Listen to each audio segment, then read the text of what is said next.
آقا علیہ السلام نے فرمایا کہ دنیا سرسبز ہے اور ہر کسی کو اپنی پڑی ہوئی ہے۔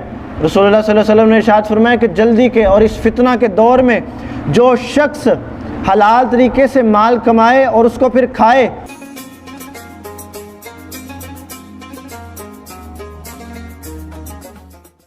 الحمدللہ اللہ تبارک و تعالیٰ کے کرم اور فضل سے، اس کی عطا سے، اس کے محبوب علیہ السلام کی نگاہ کرم سے 23واں روزہ ہے۔ اللہ کریم اب تک کے رکھے ہوئے روزوں کو اپنی بارگاہ اقدس میں قبول فرمائے۔ جہاں پہ رمضان المبارک کے مقدس ایام میں ہم لوگ اللہ اور اللہ کے رسول صلی اللہ علیہ وآلہ وسلم کی ذکر کو سنتے ہیں اور کرتے ہیں، وہاں پہ ہمیں قرآن مجید فرقان حمید میں یہ بھی نظر آتا ہے کہ اللہ کریم نے اپنے محبوب علیہ السلام کے امتیوں پر اس طرح کا کرم فرمایا ہے کہ ارشاد فرمایا ہے کہ اے ایمان والو، کھاؤ ہماری دی ہوئی ستھری چیزیں،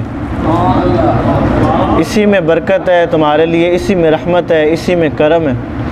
ہمیں دیکھنا چاہیے کہ ہمارے روزے بھی تب ہی قبول ہیں کہ جب ہم اس کی پاک عطا کردہ پاک چیزیں کھائیں گے، ستھری چیزیں کھائیں گے، حلال چیزیں کھائیں گے۔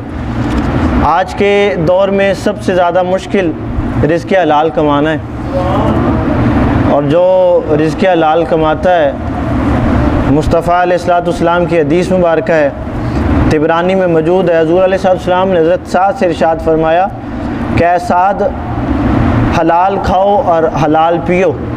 کہ یا رسول اللہ آپ کا حکم ہے، بجا ہے۔ حضور نے ارشاد فرمایا کہ اس کی وجہ یہ ہے کہ جو بندہ حلال رزق کھاتا ہے، اللہ تعالیٰ اس کی دعا کو رد نہیں فرماتا، اللہ تعالیٰ اس کی دعا کو قبول فرماتا ہے۔ اور محدثین فرماتے ہیں کہ رزق حلال تلاش کرنا ہر مسلمان پر واجب ہے۔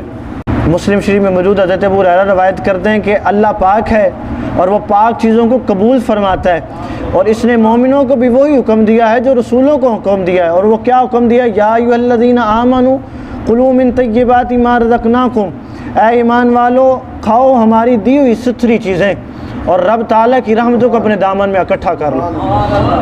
یہ رب تعالیٰ کی کریمی ہے، رب تعالیٰ کے محبوب علیہ السلام کا۔ رسول اللہ صلی اللہ علیہ وسلم نے ارشاد فرمایا، طبرانی میں موجود ہے، قسم ہے اس ذات کی جس کا قبضہ قدرت میں محمد کی جان ہے۔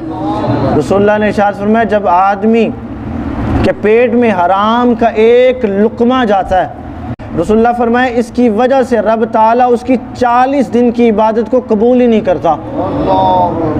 جو بندہ اگر ایک لقمہ حرام کا کھا لے، اب حرام کا آج کے دور میں کیا ہے کہ آپ کسی کا حق کھا رہے ہیں۔ اصلاح معاشرہ بھی اس طرح ہی ہوتا ہے۔ رمضان المبارک کے جو مقدس مہینے ہیں، اس میں ہمیں اپنے اصلاح بھی کرنے کی ضرورت ہے کہ ہم لوگ کسی کا حق نہ کھائیں، کسی کو جو جس کا حق ہے اس کو دیں، کیونکہ رزق دینے والی ذات رب تعالیٰ کی ہے۔ رب نے فرمایا جو سورۃ الجمعہ میں آخری آیت مقدسہ میں، واللہ خیر الرازقین، اور بہترین رزق دینے والی ذات رب کی ہے۔ توکل نہ چھوڑو کہ تمہیں رزق دینے والی ذات رب تعالیٰ کی ہے۔ تم اگر توکل چھوڑ دو گے کہ ہمیں رزق کس نے دینا جی، کیسے آئے گا جی، تو وہ تو پتھروں میں بھی دینے والی ذات ہے، وہ تو پتھروں میں بھی پہنچا دیتی ہے۔ بہقی میں موجود ہے، رسول اللہ صلی اللہ علیہ وسلم نے ارشاد فرمایا، قربان جائیں آقا علیہ السلام کی عطا پر 1400 سال پہلے ارشاد فرما دیا۔ آقا علیہ السلام نے فرمایا کہ دنیا سرسبز ہے اور ہر کسی کو اپنی پڑی ہوئی ہے۔ رسول اللہ صلی اللہ علیہ وسلم نے ارشاد فرمایا کہ جلدی کے اور اس فتنہ کے دور میں جو شخص حلال طریقے سے مال کمائے اور اس کو پھر کھائے اللہ اور پھر اس کو خرچ کرے، اللہ تعالیٰ اس کو ثواب بھی عطا فرمائے گا اور اس کو جنت بھی عطا فرمائے گا۔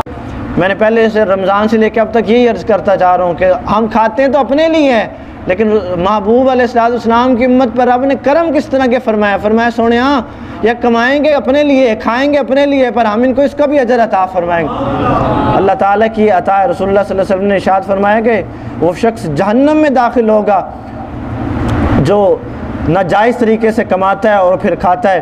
اور رسول اللہ صلی اللہ علیہ وسلم نے ارشاد فرمایا کہ بہت سے لوگوں کے لیے جو مال اللہ اور اس کے رسول سے زیادہ محبوب ہے، وہ جنت میں جانے کا تصور بھی نہ کریں۔ ہمیں رزق حلال یاد رکھنا اسی بندے کو ملے گا، اور رزق میں برکتیں اسی کے لیے ہیں جو اللہ اور اللہ کے رسول کے لیے ٹائم نکالے گا، ان کے ذکر کے لیے وقت نکالے گا۔ آج کل ہم لوگوں نے رسول اللہ کی حدیث سے واضح ہو گیا، حضرت عمر فاروق بھی ارشاد فرماتے ہیں، سلمان فارسی روایت کرتے ہیں کہ حضرت عمر فاروق فرماتے ہیں کہ اس رمضان المبارک کے ایام کا تو احترام کرو، کیونکہ یہ وہ مہینہ ہے جس میں اللہ تعالیٰ ہر مسلمان کا رزق بڑھا دیتا ہے۔ آپ اندازہ کریں کہ رمضان المبارک کے مقدس ایام میں آپ حضرات، بلکہ تقریباً جہاں پہ بھی آپ کی نظر جائے، کاروبار کے وقت کم ہو جاتے ہیں، رزق میں برکتیں آ جاتی ہیں۔ وہ کیوں؟ کیونکہ رسول اللہ نے فرمایا کہ جو روزہ رکھتا ہے اللہ اس کے رزق میں برکتیں عطا فرماتا۔ تو رزق، رسول اللہ نے ارشاد فرمایا جو اللہ اور اللہ کے رسول سے زیادہ اپنے مال کو محبوب جانتے ہیں وہ جنت میں جانے کا تصور بھی نہ کریں۔ اس لیے ہمیں اللہ اور اللہ کے رسول نے بتایا ہے کہ رزق حلال وہی ہے جس میں اللہ اور اللہ کے رسول کی خوشنودگی حاصل ہو اور ان کی رضا ہو۔ اللہ تعالی ہمیں حلال طریقے سے کمانے کی، کھانے کی توفیق عطا فرمائے، آمین یا رب العالمین۔